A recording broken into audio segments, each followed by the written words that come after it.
Marcus, can you be a polar bear in Hong Kong in 3 weeks? And I'm like, hell yes, I can be a polar bear in Hong Kong in 3 weeks. Welcome to the Fish Nerds Fishing Podcast, the show that's always interesting, usually funny, and mostly true. I'm Paul Groves, international opera singer, and here are the nerds! I'm Dave. I'm Clay. And anything is fair game, and it's a good bet tonight, Dave. We are going to finally settle the classic debate: suspenders or belts. Suspender. What about bow ties? We dealt with bow ties? Different job. I mean, if you're using bow ties to hold your pants up, that's problematic. And if you're decorating your neck with suspenders and belts, that's also problematic. Yeah. So I think you're having a different conversation. Well, I'm talking about completing the outfit. Oh. So would you do? Okay, so now we're talking about accessorizers, right? Like accessories. I think you would be foolish to wear a normal necktie with suspenders. You think so? I do. What about a bolo? Oh no, no. That's it. Forget it. Yeah, bolos are never good. Game over. Why would you say suspenders or belts? What do you mean? Like, why would I make a distinction? Yeah, well, I'm giving you an in to describe the show. Well, because tonight on the show, Dave, yes. We are going to be interviewing a TV star. A TV star named, what is his name? Marcus. Marcus Hunt, who invented a belt buckle that also is a fishing belt buckle. I guess you open it up and you seat your rod in it, and you could fight large fish. It's as if Batman were a fisherman. Yeah, I gotta tell you, I was watching the videos on his website, which is thefishingbuckle.com, and there's girls like in bikinis with the fishing buckle on, and they're opening up the buckle and they're plugging in this like long thing, and it's very suggestive. I'm gonna just leave it there. I know. I saw that too, and I was like, really? Right. But it's going to be interesting. Marcus is on HGTV. He is on all kinds of TV shows, so he should be interesting. We can ask him about that career and why he's not making fishing shows, and see where he's at. And we'll talk a little bit about his belt buckle. Captain Sean has some questions, so we'll figure this all out. Yeah, it'll be fun. We'll ask him about fishing suspenders. Oh yeah, for those of us who don't wear belts, and maybe is there a female version of a belt? Of a belt? That might, like different than a belt, like a chastity belt, or a fishing garter belt. A fishing garter belt, yeah. Yeah, I don't know. Like, is there like a lingerie version? I'm sure there is, and I'm sure we don't want to go there. You don't want to go there. I don't want to go there. You didn't Google leprechaun porn last week like I did, so I'm every show now. I'm looking for something new to Google. I bet.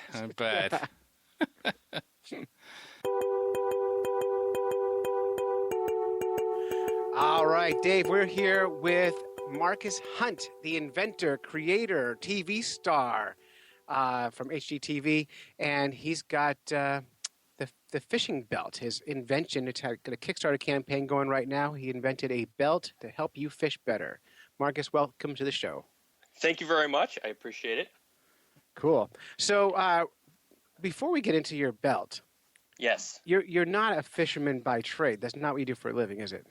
Not by trade. You know what? That is a very funny story. So I'll make a long story short. 21 years old, graduated with a degree in consumer economics, thought, what should I do with this?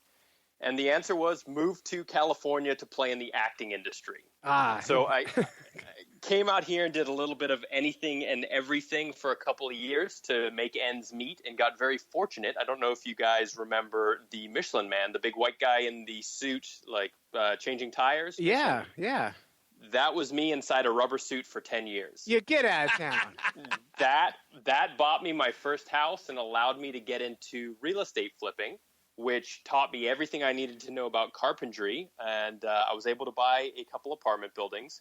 And during my second apartment building renovation, I got a call and was sent on an audition.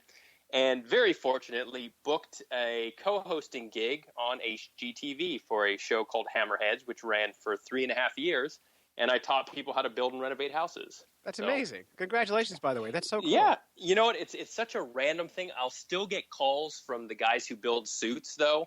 And, I'll be doing something, and I'll get this random call that says, Marcus, can you be a polar bear in Hong Kong in 3 weeks? And I'm like, hell yes, I can be a polar bear in Hong Kong in 3 weeks. And you still do it? Oh, absolutely. Because you get to go to Hong Kong. I get to go to Hong Kong. I get paid well. You get treated like a king. Why would you not do that? Dave, we're working too hard. That's crazy. That's awesome. The best part of that whole thing is when I first started this, you call home, you're excited, you want to tell your family all about these good things. It's Hollywood and it's California. And I would call them and I would say, Mom, I've just booked another, campaign. And she's like, oh, I can't wait to see you. I'm like, you're not going to see me. I'm an alien. Or you're not going to see me. I'm a grizzly bear. Oh, that's crazy. But that's you get paid well for that kind of stuff? I thought like any schlub they put in a suit. I mean, is it like... You know what? Any schlub could do... And actually, that's not true. No, you're talented. You got to own that. I won't own talented. I'll own that I'm not claustrophobic and I'm not a whiny person. You don't mind sweating and itching.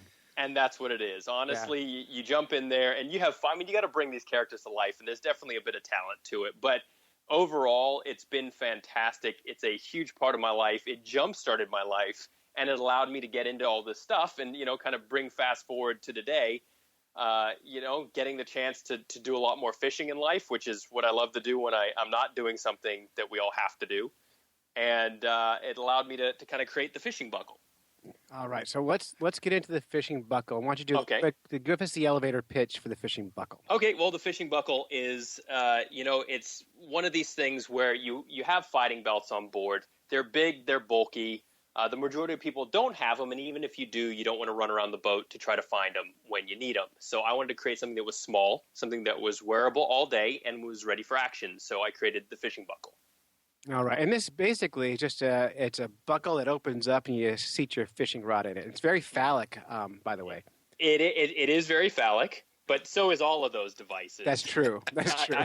I just made mine a little smaller and easier, and I wanted to make it, what do you get your dad? What do you get your friends who have everything? You get them a laser-etched belt buckle that's awesome, that does something that can be worn with or without going fishing, and that's that.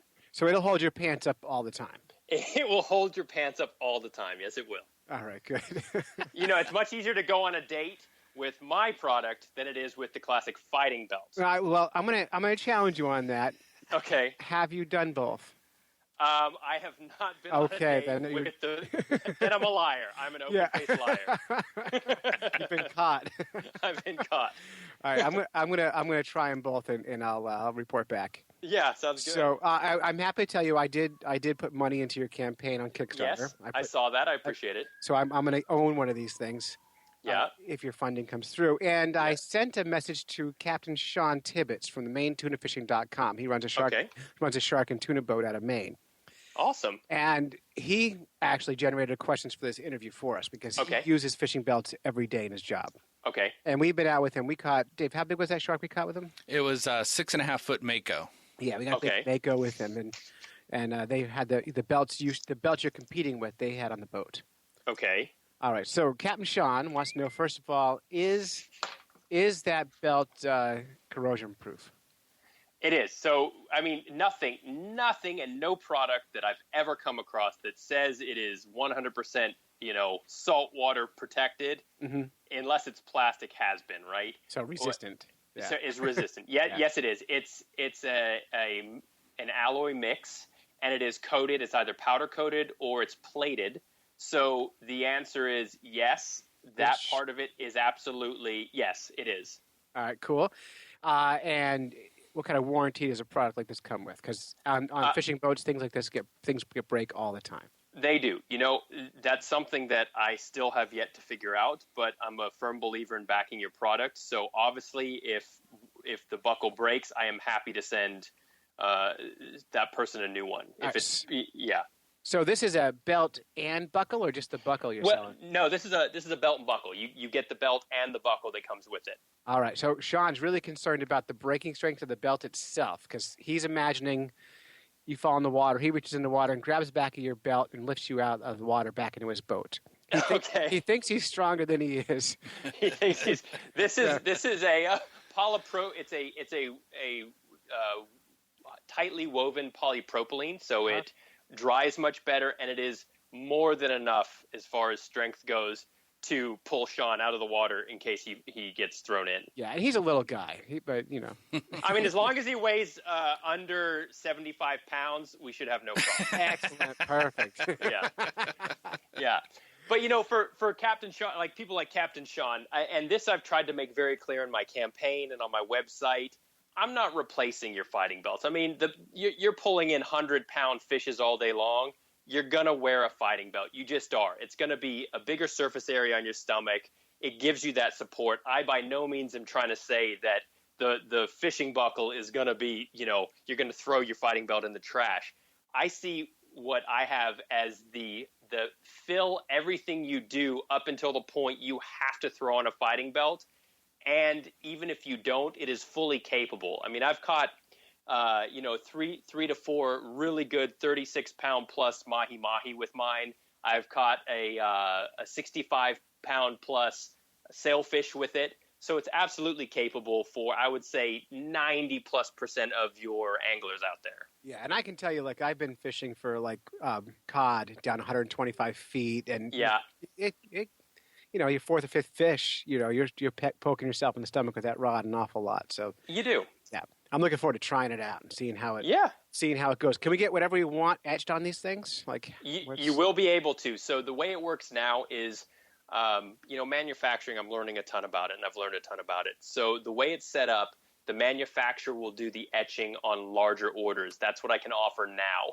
My goal is if I'm successfully funded, I'll be able to purchase or rent a personal larger laser etching machine. And in that case, I will be able to laser etch and engrave anything, whether it's a company logo, a charter logo, your initials, number one dad, whatever you want on the front of that. Yeah. And have you auditioned for Shark Tank yet? You know, I have not, and I have ins for Shark Tank. I have friends who have been on there. Mm-hmm. Shark Tank likes to see proof of concept and sales ahead of the game, and that's kind of what I'm doing. My first step is to launch the Kickstarter campaign, and hopefully the world sees this, and all my fellow anglers out there see it as a viable product and something fun and usable.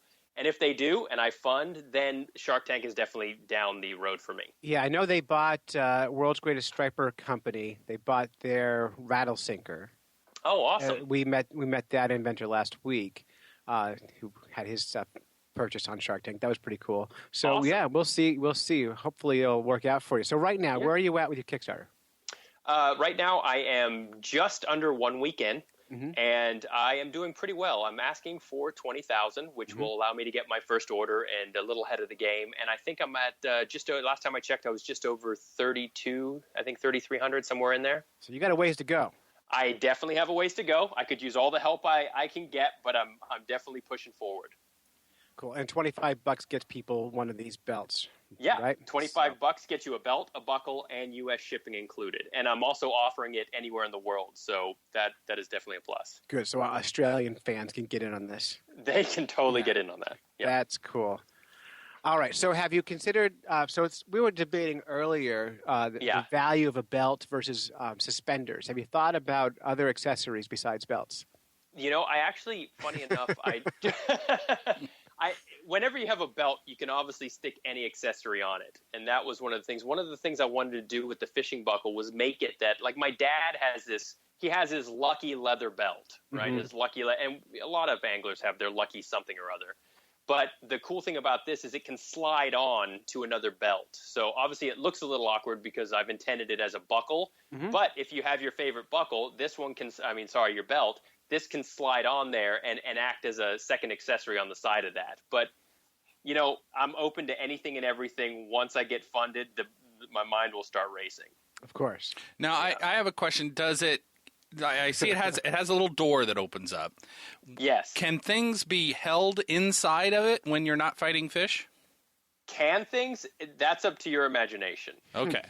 I haven't specifically designed it to fit anything, and if you look at the very bottom of it, it's obviously got the opening where it needs to crack open into a V. Yeah. So, if it's going to be small, tiny hooks or whatever, most likely it's going to fall out of that. But I had also thought for future versions, perhaps including something magnetic so that you could pop it open, throw a hook or two down in there, and just have that as well. So maybe on the back side or the face of that. Well, I like that too. And then, the fact that you can slide these onto an existing belt, basically you could put several of them on a belt, right? I mean, you could. I don't know why you, unless you just want to, show a fashion statement and throw all colors on there. I'm not quite sure why you would, but you can, yes. Well, we're definitely getting into Batman utility belt world. Oh, that's true. I didn't think about that.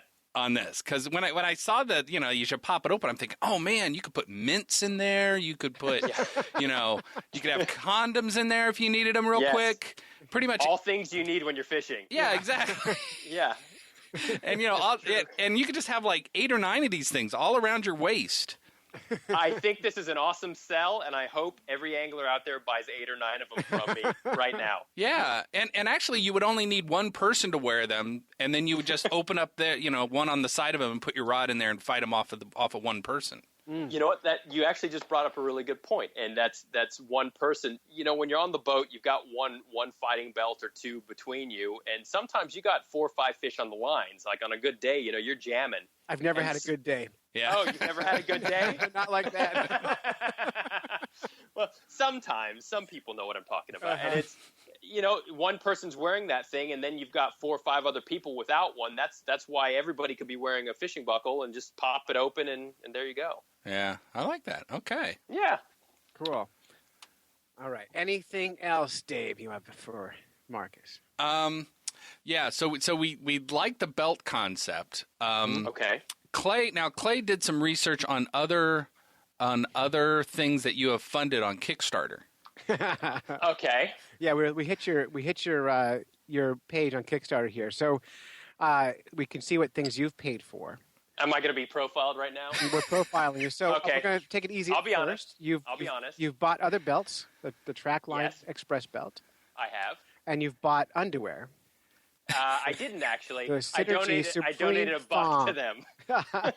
For active women. And we think that, by the way, I was watching that video, very nice. And we think that antibacterial underwear makes sense. I mean, why wouldn't it? Right, perfect sense. Especially if you're on a boat and you get fish blood on you all day long and you get naked for some reason and you need antibacterial undies. Yeah. Yeah. So So that was very fun. We're thinking about, is there like a lingerie version of this belt? Because of all these bikini fishing teams and stuff out there, maybe the belt's a mismatch.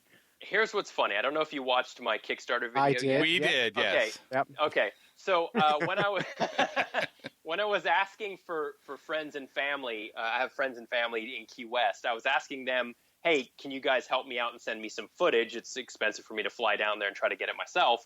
Then a few people said yes, and one guy said, oh, my girlfriend will help you. And I'm like, oh, great. And he sent me back the footage, and the first video I saw was, she's an attractive girl. She's in kind of a bikini, and she's wearing the belt wrapped around her waist, but not pants that have belt loops in it. Right. And I hadn't thought about that. I'm like, oh, man, I was, there was more to it. There's another video where she's wearing pants, and it's great. But, I never thought about that you could just wrap it around your waist and use it as a smaller version as well. And in theory, you could. Will it work quite as well? No. But she did, and it looks good. It looks kind of like an accessory wrapped around. And, the belt colors are endless. I'm offering the classic colors just because that's how my manufacturing will go for a first round. I have to pick some and then go with it. But down the road, there's no end of colors you can get. And then once I can get into a bigger quantities of orders, I can change the color of the buckle as well to anything. You can powder coat anything, really? So purples, pinks, blues, reds, whatever it is you can do. Well, there it is. There it is. Yeah. Very nice. Yeah. We thought the belted swimsuit was a bold statement. I thought that was a bold play. It was a bold play. Well, People, that's what sells sometimes. So. It is, but what is it? 34% of anglers now are women. Which is great. Which is fantastic. So, I want this to be for everyone. And what I learned when I started the whole promotion thing is, guys like to see guy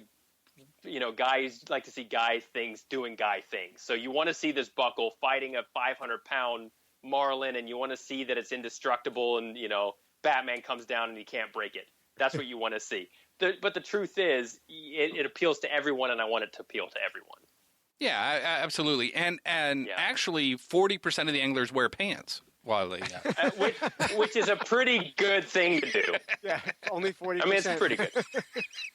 40%. So what you're saying is 60% have no use for what I just do. I'm just saying they have other things going on. That's all I'm saying. Dave, you fish with different people than me. Because I'm just saying. You guys can, maybe we can market it, put it like double-sided sticky tape on it, and they can just pick a place to stick it. Well, Dave and I are both never nudes. We are always wearing pants. Yeah. Always. Okay. So yeah, we would not always. Not a problem for us. Good play. Yeah. Now one of the concerns I have, I have a pretty good beer gut, and I was worried about not being able to find the buckle when I needed it. Oh, good one. Do you have any sort of flag device or anything to help? I'm going to try to partner up with a GPS location company to add for our heavier friend anglers location. No, I do not have anything. No. You're stuck. All right. Yeah, I know. Boy, screwed. Don't I know it. Yeah. One of our fans on Facebook, Ryan Dubay, asked any thought of making them so you can put your favorite belt buckle on top of them, so you can attach, like, let's say you got a giant like Western belt buckle and you want to have that front and center. Have you thought about like having that? I'm trying to think of what that question even means. Ryan likes to wear giant like Western belt buckles. Like straight up, like your license plate on your belt buckle. Yeah, urban cowboy type. Okay. By the way, he's from Massachusetts. He's not really a cowboy. Okay. But so he's imagining, like, can I take my favorite giant belt buckle and stick it on top of that?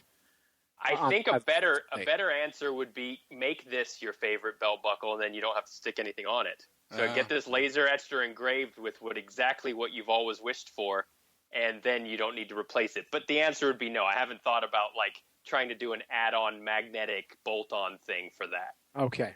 Yeah. You lost a customer. For I did. Life. I might have with that a-hole answer I just. I just thought of a good spokesperson. If you can, are you a fan of the Big Bang Theory? That long running. Yeah, I know the Big Bang Theory, of course. Wallowitz has a belt buckle collection. Oh, if you could figure out how to get your product in on the set and slide it into the belt buckle collection, that could be a big win. That is a good idea. Yeah. All I have to do is figure out some way for him to randomly promote it and tell everybody what it does. Exactly, that's it. Maybe if I laser etch E = MC squared or some chemical equation. Oh yeah. H2SO4 or something on the front of it, it'd be perfect. Right, it'd be like an equation fighting belt. Yeah. I think that show, getting all those nerds on a boat, would be the funniest damn thing ever. It would be. That would be. Yeah. Yeah. Good idea. All right. Good idea. Thanks. Writing that one down. All right. Yeah. Give us credit. All right. All right. So how can people support your Kickstarter campaign? Okay. So the easiest way without having to come up with a Kickstarter link is to go to the website, thefishingbuckle.com. And from there, you get information as well as the link. You can also go straight to Kickstarter.com and then find the fishing buckle in there. And honestly, I have a $1 backing section there. If all you do is just go there and throw $1, that absolutely helps with boosting the campaign's rank in how people see it. So I'd appreciate that as well. But for $25 right now, which is honestly cheaper than going to a movie and having dinner, you can get yourself a belt, a buckle, and U.S. shipping, and it's your choice of colors as well as finishes on the buckle. So you really can't go wrong. Well, we're looking forward to getting our Fish Nerds belt buckle. It's awesome. September when these ship out. And, of course, we're going to link these on our website, fishnerds.com, and they can click right through and order their very own fishing buckle. Yeah. Now you said that was $25 get you that? $25. Yeah, for $25, get you a belt, a buckle, and U.S. shipping is included. Oh, well, Christ, I just spent like $30 on a belt just the other day. So you just screwed up. Yeah, I know. Oh. and it didn't do anything. It just held my pants up. So I am going to overtake the whole world worth of belts and buckles. Oh. Or maybe not, but hey. I'm imagining like executive belt buckles, like a little slimmer design, like look good with a suit.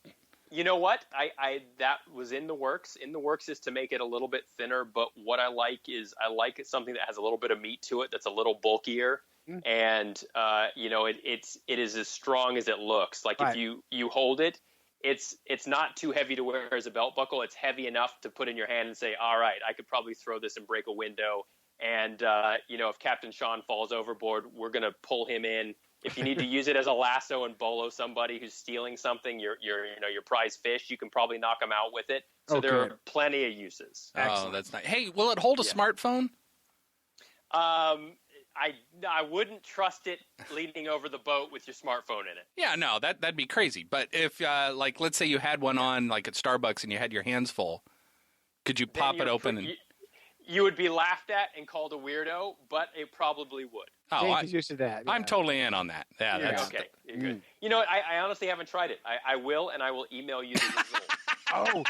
Oh, you know who else could use this? The color guard in the military and stuff. Yes, and that's funny that you say that because a lot of people have suggested it as a flagpole holder. Oh yeah, that's brilliant.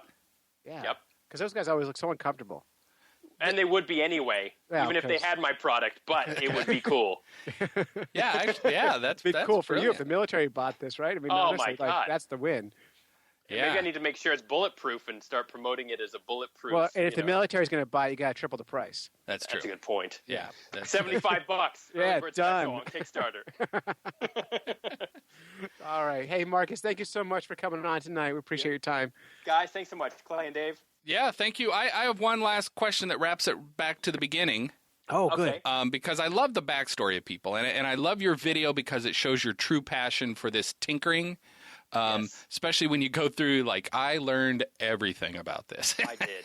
and I love that. I appreciate that a lot. So that's really awesome.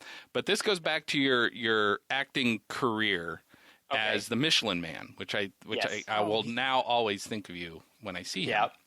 Yeah. Do costume people, like, do you have idols that got you into it? Like, is the Marlon Brando of your field, like the guy who was like in Ronald McDonald or something? Right. Stay Puff. Well, I was thinking the classic work of Godzilla. Oh. Okay, so here's you said Stay Puft. The guy who built and wore the Stay Puft marshmallow suit for Ghostbusters is the guy who built the Michelin suit. Not a funny shock. enough. Not a shock, yeah. super cool, wacky, awesome guy.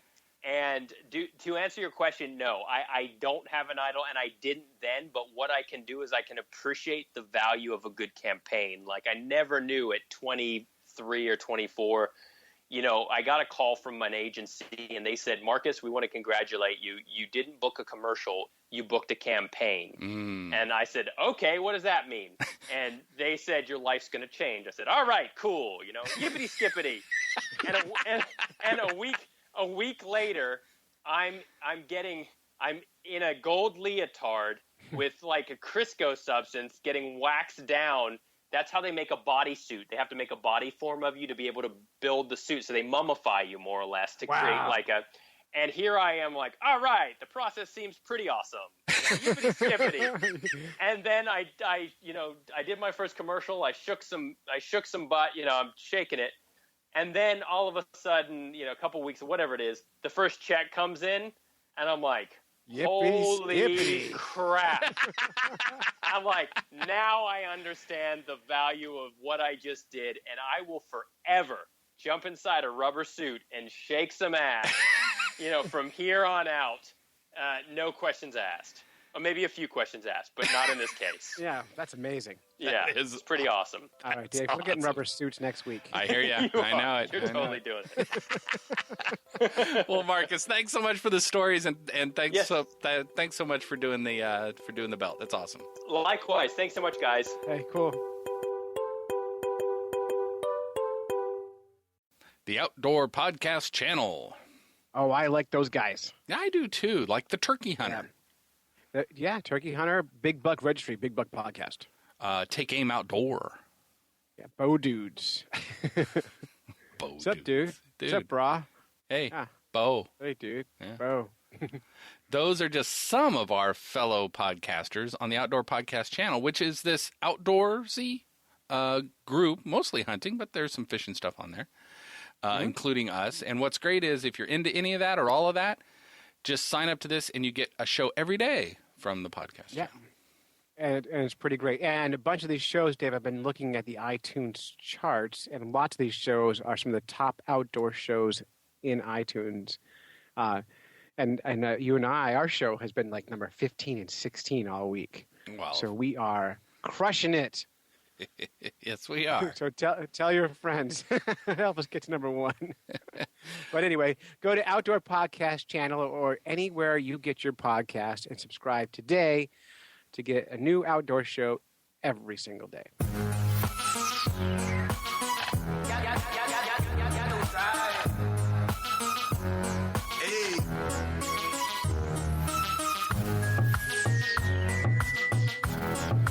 F-in West. F your West. All right. So we have another segment from our friends out on the West Coast. Yes. Amazing James and Fish Guy Josh. Yeah, I like those guys. I mean, this is kind of one of those testaments, Dave, that like if you are a fan of someone or you like what someone else is doing, you could just do it with them. Absolutely. Yeah, absolutely. Yeah, these guys came out of nowhere and like, wow, we like you guys. We want to work for you for free. And we said, okay. Yep. Yeah. And they do a good job. Oh, they're excellent. They're fish nerds. Amazing James. Fish Guy Josh. All right, here we go. Second attempt at official correspondence. Official. We had our soft opening. Yeah.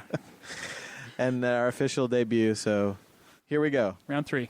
All right. What are we talking about today? Trout. Trout. Only trout. We're talking nothing but trout. No, we're talking fly fishing, actually. Okay. Yeah, you know how there's all these stereotypes about fly fishermen and how they're all hoity-toity and. Oh, I know. Yeah, we tried to disprove the myth. I'm not sure how we did. My brother's all right. So where's this recording from today? All right, this is from the Fly Show, which was in Pleasanton, California, right outside the Bay Area here, and let's have a listen at what people in fly fishing are all about. All right, let's do it. So I have a couple questions for you. A lot of people have some stereotypes that they think of when they think of fly fishing. And what I'd like to know is, first things first, what do you mostly fish for when you fly fish? Trout. Browns and rainbows mostly, but I specialize in the European techniques, so fishing 2 heavy nymphs at one time. Yeah. Whoa, 2 at the same time. Oh, God. Okay. That's the winner right there. So far. Do you do anything other than trout? Nope, just trout. Trout. Only trout? Only trout. Brown trout, cutthroat, rainbows, brookies. Where Sparks, Nevada has the monster lathe on cutthroats. Oh, my God. Okay, here we go. It's mostly trout. I mostly catch trees on my back cast. Hey, at least this guy's being honest, right? That's because he's a good old boy. But trout. Okay, trout. Okay, and rainbows and brooks and browns. Oh, yeah. In our area, you have rainbow trout, brown trout, the native cutthroat, and brook trout. I'm fishing mainly for cutthroat trout up in northern Idaho, and then bull trout in Canada, and but mainly trout in general. Hey, Josh, you ever gone fishing for anything other than trout? Trout. Hey, there's a really good book, Trout. You ever heard that one? Yeah. That's a good one. I have heard that one. Yeah. I think we've hit every fly fishing stereotype so far. We're darn close to it. Oh, my gosh. If you were to tally every fish you've ever caught on a fly rod, what fish would take the top ranking? Red band trout. Second ranking? Steelhead. Third. Snook. Snook? Out of Florida. Now, before you go into this, all right, don't laugh. Snook's for real. Snooks are for real fun fish to catch on a fly rod. Oh, I believe you. They look cool. They look like they're fight action-packed. hard. Yeah, they fight hard. And they like to wrap around things, wrap you around pilings. I mean, we used to catch them from a bridge by my grandmother's house in Florida. No, this is good. This is the oddball stuff I was hoping to hear from your interviews. So fly fishing is not just about trout. Oh, definitely. But it was certainly fun to explore those stereotypes. Oh, yes. So let's get into some of the more interesting things that people go for. I fly fish for a lot of tropical stuff like roosterfish, dorado, marlin, wahoo. And when I'm home and not down in Mexico or traveling around, I fly fish a lot for carp, bass, and stripers. I love to go to Mexico and La Paz area for roosterfish and dorado. How's that? How big was your biggest roosterfish? So far, 25 pounds. Mine was about the size of the palm of my hand. Go down to Baja, fish down there when I can, all over. I think the last fish I caught on a fly rod was an arapaima in Brazil. Son of a bitch. Anything other than trout?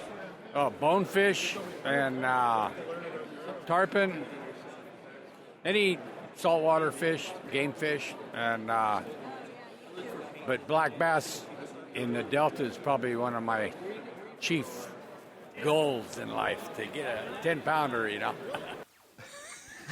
What? Son of a bitch. What? Well, hey, come on, all right? The only reason I say that is, well, what do you say? I mean, no, so many people. Those are really cool stories. I enjoy hearing some of the oddball fly fishing. I have a really good friend back home in Louisiana, and he's a charter captain for sight fishing for redfish on the fly. So nice. I respect it a lot. I think fly fishing is really cool. It's a skill that I definitely do not have. Well, we'll have to fix that, won't we? Well, you know, I'm kind of more interested in maybe tying flies initially. I think because my wife's an artist. Do you remember when I gave you my fly tying kit? Yeah, then you took it back. Yeah, but you also had it for how long? I had it for a while. And I do have, I got a book on how to tie flies for Christmas. So yeah, it's something I'm interested in, but what?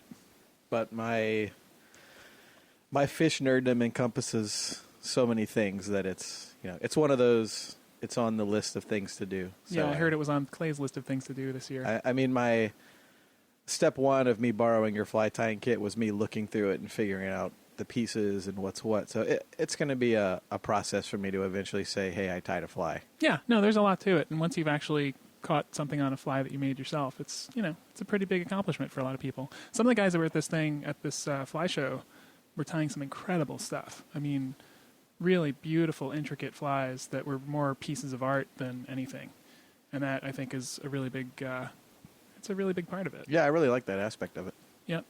Probably smallmouth bass right now with where I'm living. Where's that? Midland, Michigan. What do you fly fish for? Anything that's in water that lives, from black bass, stripers, bluegill, trout. Anything from rockfish to striped bass. Go into the freshwater systems, and I'm doing some trout, but mostly largemouth bass and carp. Can you describe what a carp fly looks like for us? That's such a loaded question. Everything from like picking a booger and putting it on a hook to, I mean, they eat anything. A booger. They'll eat a booger. Dude, I mean, we eat boogers, right? Kids eat boogers all the time. Oh my God, you found some prime specimen fly. Seriously. Honestly, the truth is, if it looks like food, a fish will eat it. We all know that. Yeah. I've caught catfish on the fly. My brother and I went down to the mall in Washington, D.C., and literally threw on some feathery marabou that looked white and threw some bread in the water, and lo and behold, we caught a couple of, channel cats. Yeah, it's no, awesome. I believe it. It's essentially like the theory behind bait fishing. I mean, you can try just about anything. And yeah. Granted, and then you also have your new newfangled Tenkara, who those folks are all saying, oh, who needs a reel?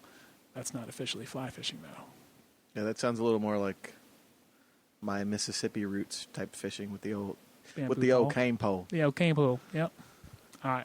Oh my gosh, my first fly rod I didn't even buy. It was a gift from my uncle. A fiberglass fly rod that was probably maybe $18 at the time, $20. My first fly rod didn't cost me a thing except for 3.5 books of blue chip stamps. All right, this is Brad Beefus of Scientific Anglers. How much was your first fly rod? My first fly rod was probably, that's a good question, probably about $40, I think, when I started. What was it? That was a... Be careful here. Be careful here. You do work for Scientific Angler. That was a Cortland outfit, actually. Oh, my gosh. Yep. It was one of their Learn to Fish outfits that I think I got for my 8th or 9th birthday. That was like 15 years ago. Sure. Awesome. All right. So a lot of that sounds like gibberish to me. So I assume we're now discussing blue fly fishing. I don't know what the hell blue stamp is. Pyramid but even some something. of these names, I'm guessing we're now talking about equipment. We are. We're getting into the equipment topic. Okay. So what exactly was the question you're asking these guys? I was asking them about what their first fly rod was, how much it costs, essentially. I'm very curious to hear what these guys have to say. Yeah, here we go. My first fly rod was a Wright McGill. Okay, I bought it in 1970. Okay, and I probably paid $6 to $10 for it. So what would a Wright McGill rod cost today? $60? If that. Yeah, $50-$60 maybe. Okay. How much was your first fly rod? Probably not more than about $50. Yeah.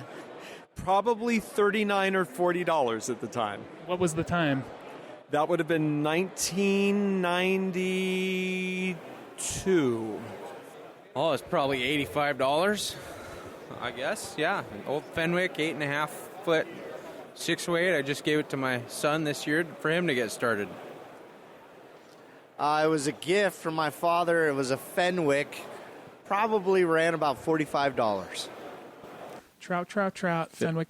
Trout, Fenwick. Trout, Fenwick. Trout, Fenwick. Fenwick. Yeah, Fenwick. What a surprise. What a surprise. That I ultimately broke on my honeymoon, and my bride bought me a $250 sage. Of course it broke. I mean, come on. You needed the sage. You needed the $250 sage. Well, I think it was karma that it broke, because first of all, this guy is fly fishing on his honeymoon, and God bless his wife for not only accepting that, but replacing it with a $250 rod. What year was that? 1991. So I've had that ever since. At this point, you're on like pennies to the cast, right? That's it's below that probably by now. Nice. That's a good investment, I'd say. That's not bad. It's caught quite a few fish. But you can get a dynamite rod for $700-800 too. But I think. I'm not getting a rod for $700 or $800. Why not? Most people can afford a good rod like Fenwick or Reddington or the lower end stage rods.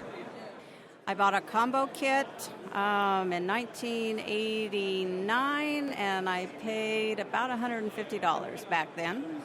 Oh my God! What is that with inflation? It was a sage. Still have it. You use it still? It's a 2-piece, and I use it off and on, just for sentimental things. My first fly rod was maybe $20. Free. How so? My brother-in-law's a guide, so he supplies my rods and reels. My brother's a guide, too. I get all my stuff from him for free. That's awesome. High five. Membership has its privileges. That was a great use of sound effects there. Notice how many people... That wasn't a sound effect. That was actually a high five. It was a good one, too. Now, notice how many people said they got their first fly rod from someone they knew, their dad or their uncle or whatever, or their wife, their $250... On their honeymoon? Yeah. My wife bought a $250 fly rod on my honeymoon. I don't think she'd be my wife still. But, notice how many of them had that. I mean... My brother gave me all my first fly gear and still does. It's quite a nice... I mean, hey, I was using your fly tying kit to... My brother's fly tying kit. Oh, you're using your brother's fly tying kit to try and learn how to tie flies. That's great. Right. That's right. Yep. And I honestly don't even remember how I learned how to fly fish. I mean, he showed me everything when I was like 12 years old, and I couldn't possibly tell you how to cast a rod. I just know it from experience, and that's all there is to it. But I do know when I see it being done poorly, which is most of the time. I think that would be if I were doing it. Nah, I could get you on it. All right, that about wraps it up, Josh. All right, trout, Fenwick, trout, snook. Fenwick trout. All right.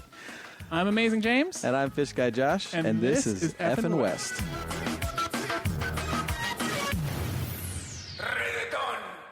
Fish in the news. I love fish in the news. I've heard that. That's great. Yeah, I say it all the time. I mean it. Yeah, no. Eyewitness News, ABC Channel 7. Ooh, big time. I know. That's where this is from. And now, doesn't this news come to us from a Fish Nerds fan? Oh, no. Yeah, you're right. So that's the media source, but who cares about that, right? Yeah, screw those bastards, yeah. This was actually, you're right, a fan, Shannon Richard from NYC Sag Harbor, New York City / Sag Harbor, Long Island, sent us to Fish in the News. And we will always take fan recommendations and fan things over, in anything that we do. Right, because we need fans. Yes.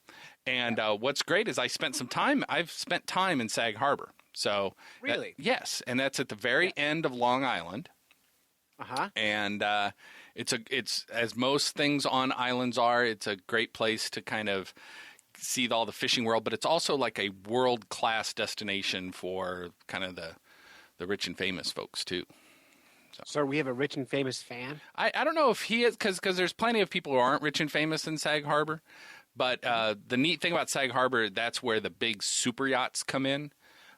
So you'll be driving by and all of a sudden you'll see a yacht out there from like Mercedes-Benz. And like on the yacht is an SUV. Like that's part of the boat experience, is that they have a car on the boat. I want to live on that planet. I was thinking about the other day, like if I was like rich like Donald Trump rich, yeah, running for president would not be on my radar. Like I would be like, okay, I've got $1 billion. You know, it would be amazing. Anything but being president. Anything. It's gonna be the worst job on earth. Like honestly. Very good point. Yeah. Very good point. Because you're right. If you had that much money, why? Right. That's my biggest question. Like, why on earth would he want to be president? Like, it's crazy. It doesn't make any sense. Yeah, you're right. Especially when you can go to Sag Harbor and kick back and live the life. He could be floating on a boat with SUV on it. Yeah, I know. You could sit. That doesn't make any sense. That's crazy.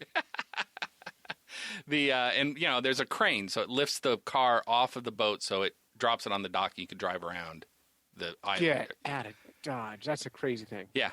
I've seen that a couple times. So, all right, Dave, when we're billionaires, we're becoming expats. Okay, deal. That's done. What I would do. I wouldn't be an American anymore. I'd be a nothing. I'd be an island. I'd be an island. Country of clay. That's it. Claytonia. Yeah. Yeah. I would give Sag Harbor a facelift and prop everything up and call it Bra Harbor. Oh, nice. Sag, I get it.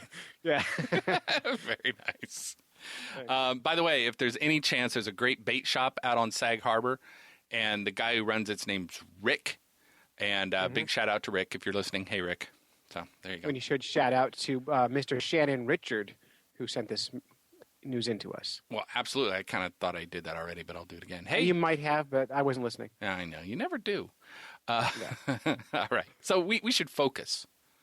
Very unfocused these days. I'm just thinking about billionaire yachts. All right. Pennsylvania. This story talks about a Pennsylvanian veterinarian creating braces for pet goldfish. Wow. So what? Yeah, I know. So the story says... Say that again. Do goldfish even have teeth? Well, it's actually a bit misleading. All right, because when I saw this story too, I was thinking, wait a minute, So the centrarchids, certainly the carp, and I bet the goldfish as well, have pharyngeal teeth. They have teeth deep in their throats. Right, but I'm honest. I wouldn't. Yeah. Yeah. So the idea. Yeah. So the idea of those braces I was thinking, wait a minute, what's going on? So after reading the story, though, and I'll read it right here, a medical fish breakthrough in Allentown has all of social media smiling.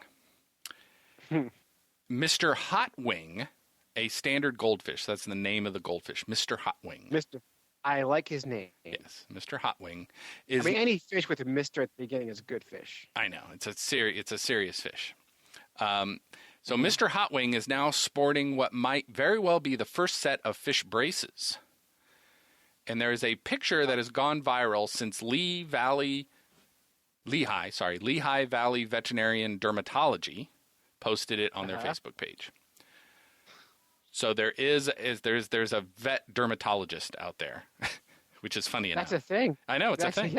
Yeah. But get back to the fish. I don't understand this still. All right, so Mr. Hotwing is hardly your average goldfish. Dr. Brian Palmario, a.k.a. the Fish Doctor, tells Action News the fish was born without a lower jawbone, and his mouth couldn't stay open, which made it hard for it to eat and breathe. The fish was born without a lower jawbone. That's what the story says. All right, I'm listening. So the doctor did a lot of research and came up with custom braces that he crafted from a plastic credit card. Okay. And if you go online, you see this picture of this fish with this like kind of junk on the bottom of its jaw. And he's kind of smiling. I'm looking now. Just Googled it. Yeah, do you see it there? I see a video. I'm afraid to push play. Yeah, because we'll hear it. So, but anyway, so yeah, basically a little goldfish with a little plastic credit card on its lower chin, and that surgery costs $150. I don't buy it. What do you mean? Okay. How big was this fish when it was born? Well, so the fish that is in the pictures is small. It's like 2 inches long, or 3 maybe. Right, but how big was it when it was born? Yeah, you're right. It had to be tiny.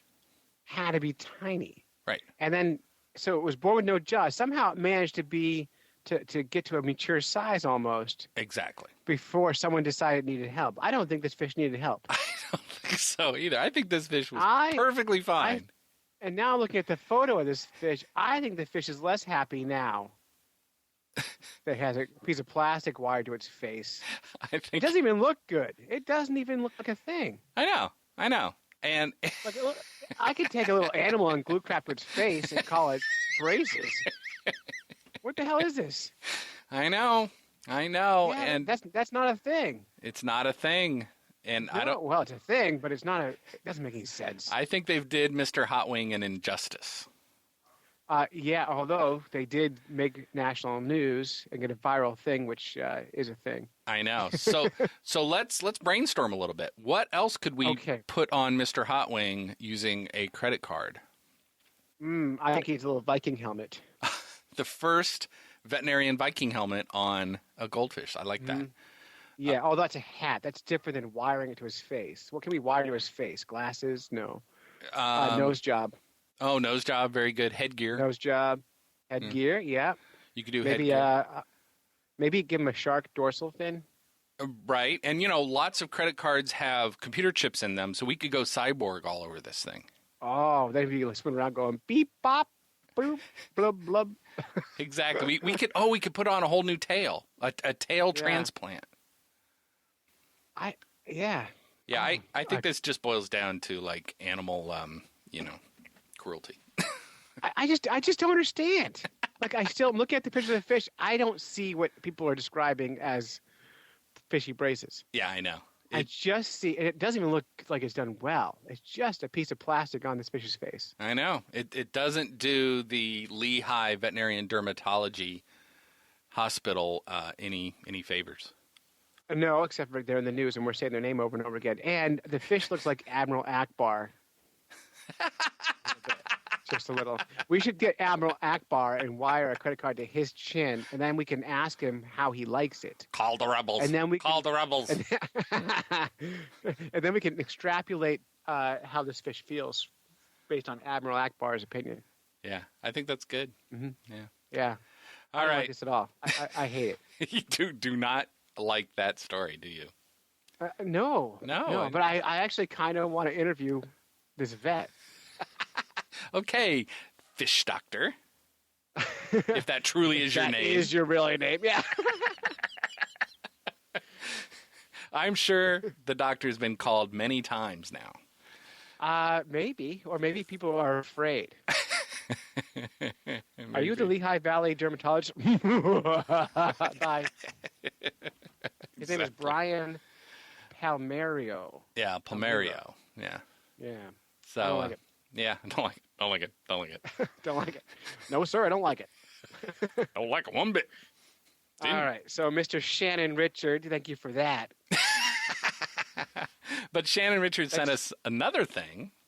All right. And he admits that this is not fishy, but it's in the realm of aquatics. So, all right. Once again, we love our fans. You're fine. We'll do anything. So, so this story starts with rare whale birth caught on camera off coast of California. All right. So is catching the birth rare, or is a whale having babies rare? Don't know. So I would imagine babies are common. Maybe. Or the species wouldn't exist because, that's the way it works. Well, so Dana Point, California, an amazing and rare sight of a whale birth was caught on camera off the coast of Dana Point.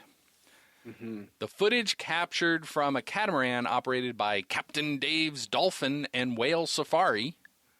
I wonder, do all these guys, like, Dave, I'm getting my fishing guide license. Do I get to call myself captain? You do. Just because really? I believe so. Oh, this changes everything. Well, wait a minute. You say you're getting a guide certificate? I'm going to be a fishing guide, right? I'm getting my license in April. Yeah. And every fishing captain I know, every guide, they call him captain. Well, yeah, that's true. I don't think it's related to the guiding part as much as the captain's license, of which you have, right? I do, yeah. So I think actually the guide stuff doesn't matter. The fact you have a captain's license actually technically makes you a captain. Well, shit. This changes everything. You could be marrying people left and right. Oh, on my kayak. Yeah, exactly. Exactly. I want to be called captain from now on. Yeah. Now, the only problem is if your kayak sinks, you have to go down with it. Likely going to happen anyway. Right. That's true. Yeah. But Captain Dave, so would you be Captain Clay? I don't know if I like that. Yeah. I don't like alliteration so much. Right. You would have to come up with something like, Captain Fancy Pants or something. Right. That's nice. Yeah. I'll think of something. All right. Yeah. So, on Captain Dave's Dolphin and Whale Safari, a false killer whale is seen giving birth alongside a whale-watching boat. If it was a real killer whale, I'd be impressed. But it's a false killer whale. False. Wouldn't that suck to be a species known as something that almost was cool? Oh, yeah. Oh, look at that whale. Oh, no. No, that's a false cool thing. Yeah, fool's gold. Sorry. How do you know? Well, you bite it. It's teeth marks. It's a real thing. No, really. I am cool. I am a whale. No, you're a false killer whale. I'll kill something. Too late. You're false. Yeah.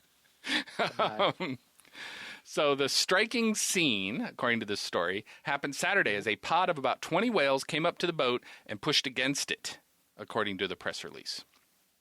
Wow. There's a sudden burst of blood, and then a newborn calf pops out. The pod is seen taking turns pushing the calf to the surface until the newborn was able to swim on its own. Until the sharks arrived. Right. The false killer whales are rarely seen off the coast of Southern California. Are normally found in the warm waters, according to the release. Oh, actually, so maybe the rare thing was the actual whale. Okay. Captain Dave stated that the last time he witnessed one was 2 years ago. Before that, it's been nearly 10 years. And there it is. The story ends with, quote, "What a once-in-a-lifetime thing to see," said Captain Dave in the news release.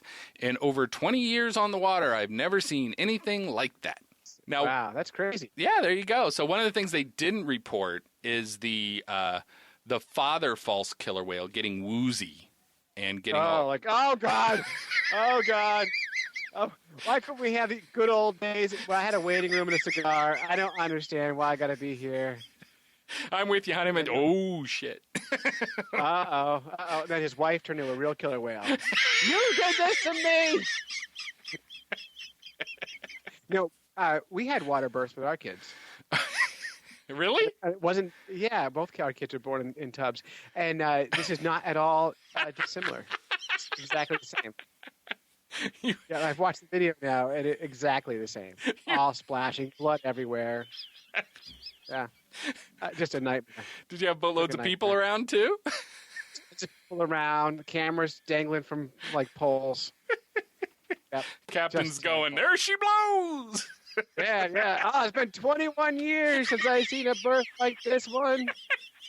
Yeah. Oh my gosh. There it is. We had real kids, though, not false ones. Oh, yeah, that's good. That's good. And, it all worked. Yeah, for now. I'm going to be in trouble soon. And are they good? Are they good swimmers? Yeah, remarkable. Yeah, go figure. Yeah. There it is, yeah. All right, well, that news is something else, I must say. Thanks a lot, Shannon Richard. Appreciate it.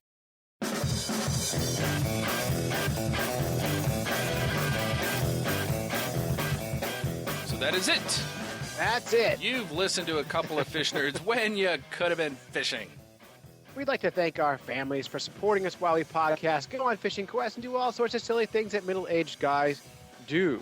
If you would like to support the fish nerds, share the show with your friends. A special thanks to Marcus Hunt, the inventor of the fishing belt, and, of course, the man in the Michelin outfit. Yeah, it's crazy. That's good. And then also F and West. Did you have something to add there? No, I'm okay. And also F and West, Fish Guy Josh, Amazing James. Once again, Fish Guy, I'd be kind of ticked because you're fairly amazing too. So I'm just saying. Well, maybe we need to change. Well, Amazing James is named that because he's a balloon artist. That's his balloon artist name. Just the fact he's a balloon artist. I love it. That's true. I know. It's crazy. I know it is. So he's earned the amazing. That's right, yeah. Well, anyway. You know what he should do? Fish Guy Josh, the Amazing James, should find Marcus and go fishing with them. Oh, they're all out in the same area. I mean, I don't know how close L.A. and San Francisco are. Oh, that next door. My assumption is California is tiny, right? Right, it must be. Must be, yeah. They should actually go fishing together. Yeah. But anyway, no matter what they're called, they're great, F and West. Yeah. And until next time, follow the code of the fish nerds, spawn early and often. Avoid free lunches with strings attached. And swim against the current every chance you get. There she blows!